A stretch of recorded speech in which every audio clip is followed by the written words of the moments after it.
Hello, this is Prisma Lopez-Marin here on 18 WJTS here on our conversations, and we are here with our town manager of Ferdinand, Chris James. Hello, Prisma. Hello, it's always great to see you. We would kind of want us to see where, in terms of, there are a variety of cities and towns that are applying for this Bridge and Road project from INDOT, not project, grant. Yes, we're in the final stages of getting that applied for.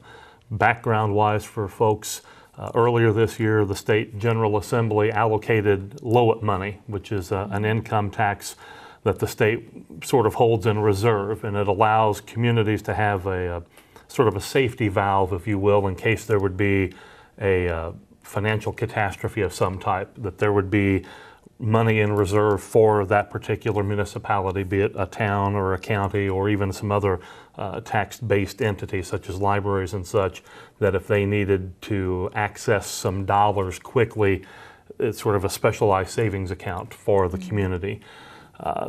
Over the last few years, municipalities, both in terms of community and county, have been harping at the state that we need to improve our roads and our bridges, our infrastructure. And so the state finally said, okay, we'll release this money to you. And when they did so earlier this year, the stipulation was 3/4 of the dollars, however much it was, at least 3/4 of those dollars had to be used for road or street projects. The other 25% could be used for road and street or for any other project or any other item that they needed to. And soon thereafter, INDOT came up with this matching funds grant, and they were very strong in urging communities to take advantage of it. It's a 50-50 match, so in the case of Ferdinand, we are trying to come up, I think we've allocated about $360,000.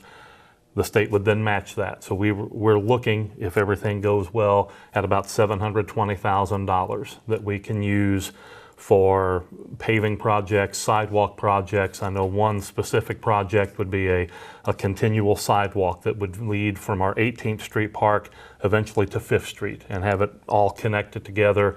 It promotes a healthy lifestyle and also safety, because there are segments of town where there aren't sidewalks, or at least good sidewalks. And when folks take a walk of an evening or kids walk to school, a lot of times they're walking in the streets. And they're careful about it, and the motorists are as well. But this will be one opportunity, at least, to get from park to park all on sidewalks. So that's one of the big goals that we're shooting for. And over the last month and a half, almost 2 months, our street superintendent, Tom Leakin, has been doing a lot of actual legwork, physical work. The grant process is very detailed.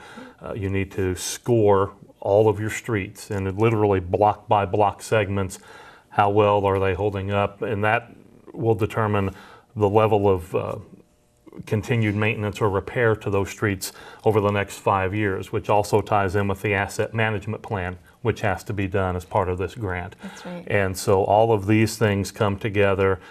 Tom would go out and physically score the streets and would take notes on Notepad, just page after page of notes, and then bring it back to his office. And then our summer Park and Rec / town manager intern ladies, Anna Hagedorn and Demi John, they've been doing all of the data entry. Tom brings in the notepad with the information.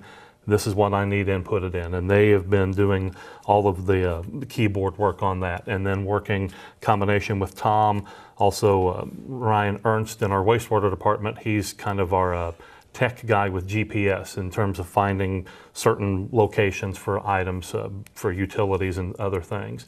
And then also working with our legal department, Bill Shaneyfelt and Sharon Bonenkamper, for some of the behind-the-scenes paperwork. So it's been a group effort trying to get all of this information and distill it down into this application.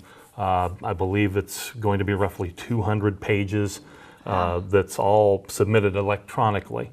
And everything has to be exact and precise, or the grant will be kicked out. So every detail has to be complete and accurate. The state, actually, INDOT, has extended the deadline twice. It was, I think, 3rd of July, and then they moved it to the 15th, and now it's the 29th of July.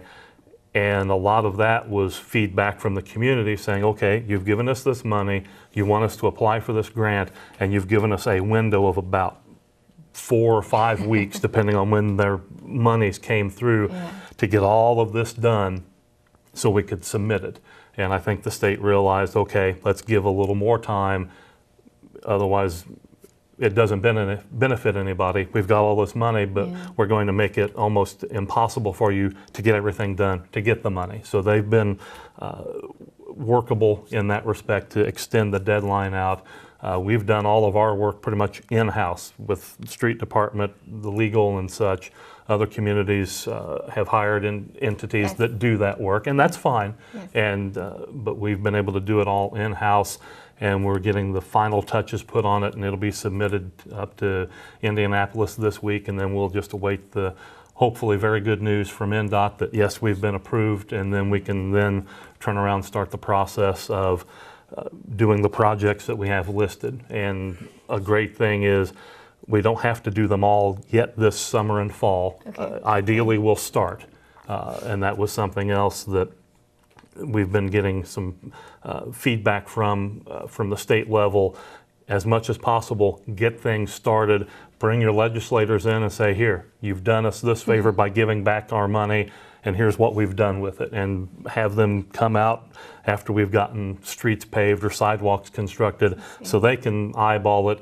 That'll keep them in a good mood and eventually release more dollars back for continued infrastructure work, not just this year and next, but in the years ahead. The NDOT grant is this year, and then there'll be another segment next year. Probably not as much money available next year, so that's another reason why they're putting this big push on apply now. And some communities, the monies they received aren't big enough to really roll into a grant, and that's fine too. That makes it a little easier for others to maybe get all that they're asking for. And the state has also been good enough to divvy it into 2 segments. You've got the very large Indianapolis, Fort Wayne, Evansville size cities in those counties, and then the smaller population counties, of which Du Bois County and Ferdinand fall into that smaller category. So we've got hopefully a little bit better chance that we're not competing head to head with an Evansville for those last dollars. It's us and other similar sized towns and counties vying for a segment of money. Evansville and Indianapolis, they can lock horns with each other for their segment of money. So it makes it a little bit more even playing field all the way around. So the bigs are with the bigs and the smaller are with the smaller, and there's not a lot of overlap. So that's going well, and we hope to get that in this week ahead of the deadline, and then as soon as NDOT checks it out, give us the thumbs up that yes, you've been approved, and then we can begin the process in terms of spending that money soon thereafter. I think that's very great for Ferdinand to do the projects and then have them come here to actually view what they invested in, because it's not only the teamwork effort that you put together, like you said, in-house, but it's also important for the people who are investing in the town to observe. And that was a lot of the advice we've gotten from IACT, which is the Indiana Association of Cities and Towns, and similar organizations encouraging us to apply for these dollars and to bring in our local lawmaker, whether it's here in Ferdinand or in Jasper or any community.